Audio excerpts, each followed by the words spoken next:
السلام علیکم ګران کتونکو زه عبدالله شیرین یو پیر بیا ستاسو سره ستاسو په درنه خدمت کې حاضر یم. ننګرهار نشاط چوک دی او په ګڼ شمېر تعداد د خلک راوته دی او په لاس کې ورسره سپینې جنډې او په هغې باندې لیکلی صرف امن. موږ په خپله خاوره امن غواړو.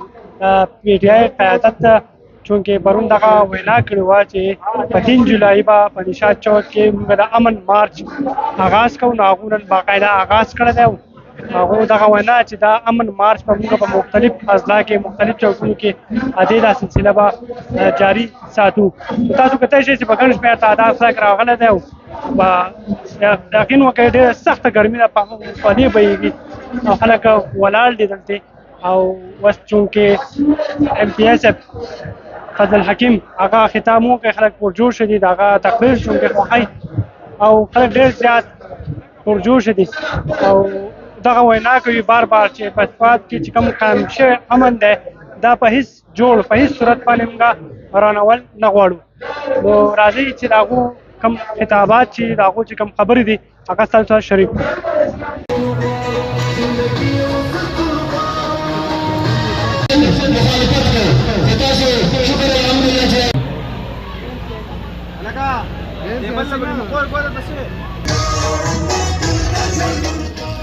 یا شپږ اویا کاله کې څه شوي دي په پاکستان کې د هغې نه نن ټول قوم خبر دی.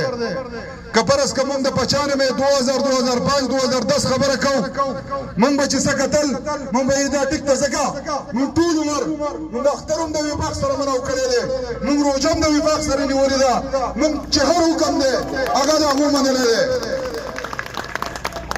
خو بدقسمتي دا ده زمونږ ښه سړیتوب ته زمونږ نن ته زمونږ غیرت ته تو په ښه نظر باندې ونه کتل او تو زمونږ د ښه سړیتوب نه نن چې د سواد 25-26 دا آبادي ده دا او د ملاکړ تقریبا یو کړو 97-98 دا آبادي چې ده دا د چا محتاجه نه ده.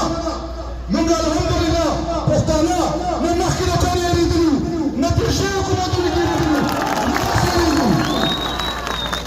دلته باقاعده سټیټ قایم دی، دلته پولیس خپل کار کوي.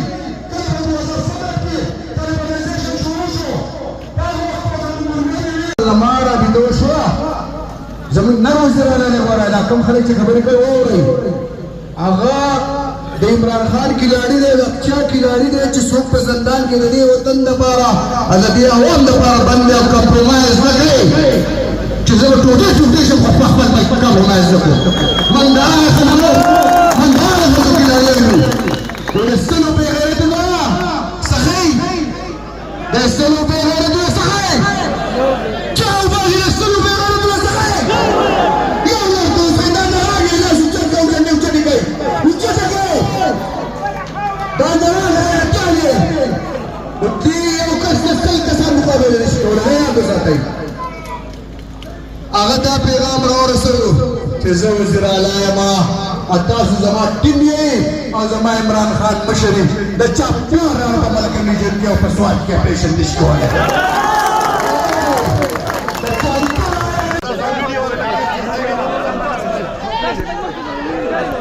Video